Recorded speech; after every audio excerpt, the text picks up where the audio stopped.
Hi guys, welcome back to Team PFP. We're going to talk about squat today and arching your back while you squat. What happens, why it happens, and how to prevent it.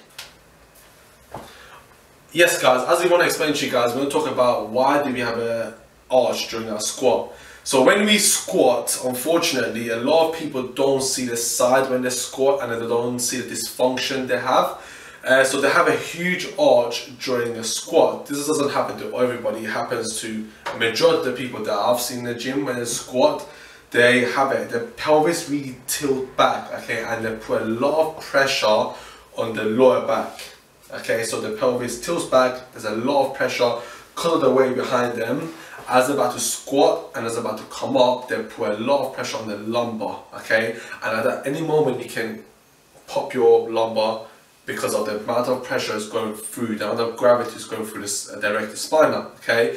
So the reason this is happening is because there's certain tightness, certain weakness that's happening, or also maybe it could be that you're not engaging your core, you haven't put your pelvis in neutral position. It can come up to a lot of politics, okay? So whenever I do squat and mark line, I'll make sure they squeeze the abs in and they put their pelvis in neutral position, okay? So what I usually do with them, I ask them to tilt their pelvis back, tilt the pelvis forward and found the middle and then engage the core.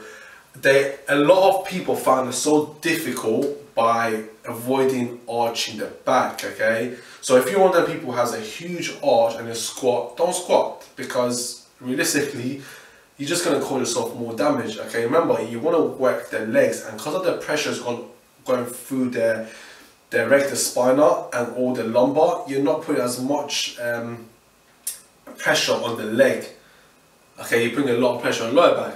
That's Sorry to interrupt you. What Sina means is not to squat ever in your life, is don't squat before you sort out the dysfunction. Okay, so you want to sort this dysfunction out, okay? And Yvonne's going to tell us what is causing this dysfunction.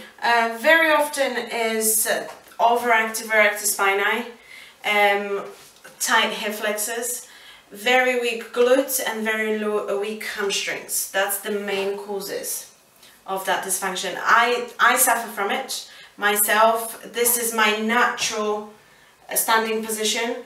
It's only when I actually think of correcting it and I tight my abs in and I bring my pelvis forward, that's when I actually feel how my body should feel when I'm standing.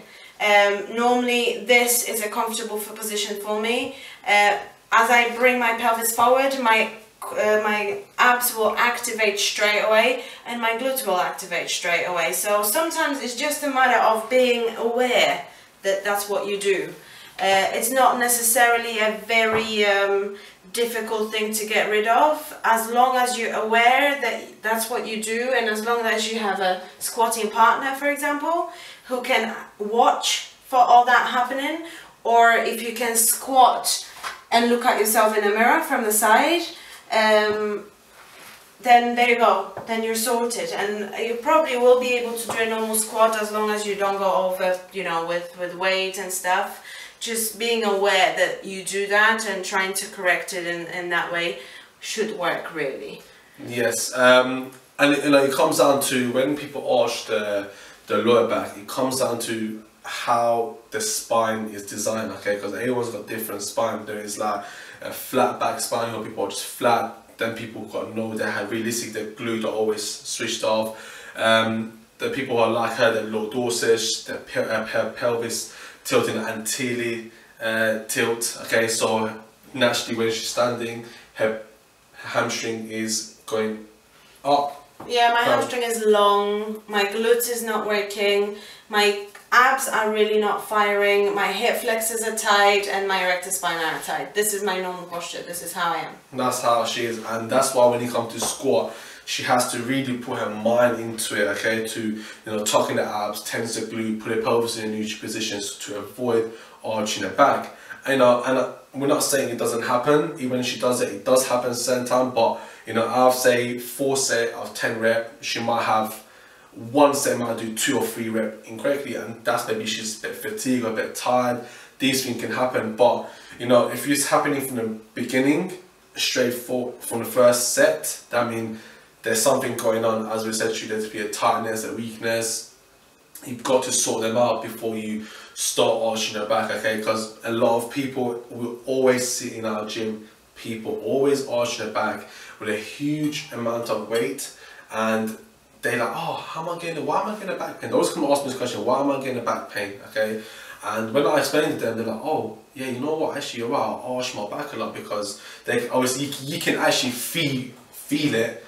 You know, you can feel it, how much you're arching your back when you're squatting. You know, even myself, when I used to squat, I used to find it so difficult to keep my back straight and avoid my lower back arching, okay? But it takes months and years of practice to realistically, you know, to get that 100% squat. Look, I'm a therapist, I'm a trainer, we still find it difficult, okay? So we know the general population are going to find it even difficult, okay? You're not going to learn this overnight, okay? It's important that even me and Zina, we'll go there, we'll go over to squat rack, and before we start lifting anything, we'll do at least 5 or 10 minutes of pre-activation, stretching, flexibility, warming up, everything, so the whole body is working correctly. It's warmed up, it's agile and all that. It's very important that you don't go straight into it. Stretch your hip flexors, foam roll your calves, stretch your calves, make sure that all those areas are ready to squat. And again, don't go too heavy, because it's not about that. It's about the proper form of exercise. Yeah, so when we should talk about don't go too heavy is that, you know, a lot of people want to lift heavy weights, okay, for like 4 sets for 10 reps, okay, but realistically, when they're squatting at 4 times 10, it's more like a waste of time. They're just going, you know, like they're not doing it properly. You might as well drop the weight down, you know, even just a bar, okay, or even just do 20 kg, 220 on each side, okay, just get the body in the right position, tucking the ab, tense the glute as you're about to go and avoid arching that back, okay, or avoid leaning forward, avoid your feet turning out. There's so much dysfunction. That's why we always say to you guys, you know, prevention is better than cure. And that's why we do this video for you guys to prevent yourself getting injured, because I always non-stop people come and see me because of a back pain or a knee pain or a shoulder pain, and they're always doing the wrong exercise or wrong technique. Not the wrong exercise, they're doing the wrong technique. And another thing is as well, is if you carry on doing your exercises with the wrong form, you're again gonna deepen the whole dysfunction. You're gonna make the erector spinae stronger. You're gonna make the hip flexor tighter, and all the other areas will be weaker. So you'll be causing dysfunction even deeper, even further. So it's really important that you do everything in a correct form. The unfortunate is because, you know, we always work on our strength rather than our weaknesses, and that's why a lot of you people end up getting yourself injured, because, as Ivana said, we make our overactive muscle even more overactive, we make our underactive muscle even more underactive, okay, but by ignoring it, because we either don't know about it, or we don't want to work on it because we are too lazy, you know, we don't really know. So it comes down to so many reasons. Imbalances yeah, muscle imbalance can cause so much problem, okay? That's why a lot of professional footballers, okay, if you look at a professional athlete in UK when they play football, the most common injury is the ankle and the hamstring, okay? The ankle, if it's an impact, sometimes you can't really do much about that, but there's a certain time when they go for jumping for a header, as they're about to land, the ankle twist, again, they could have prevented it if they had a better flexibility. If they could have prevented themselves getting injured on the hamstring if they had a stronger hamstring by doing stiff leg lift or single stiff leg lift. So it can come down to a lot of things, okay? That's why we always recommend you guys prevent yourself getting injured. Get an assessment done by a trainer who knows how to do a proper assessment on you.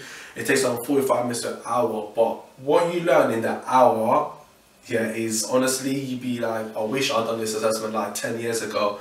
Now, all these years I've been doing all these exercises, and I could have prevented myself getting injured, or, you know, a lot of people end up injecting in the back or the shoulder because the doctor told them, because that's the easy way for them, okay? A lot of people come and ask me, oh, the doctor told me I've got to do an injection on my shoulder or on my lower back, and I said, no, you don't. Okay, what we got to do, we got to do this and that, and they do it, and they're like, you know what, thank you, Sina, I really appreciate that, because I didn't do the injection, and by just doing simple therapy exercises or simple exercises are taught them the correct technique, their volumes are getting injured. So yeah guys, if you have any questions, if you like the video, please share and drop us an email if you want to know anything more about how to squat and whatever it is in the gym you need to know, just give us a shout. We'll be very happy to help. Thank you for watching.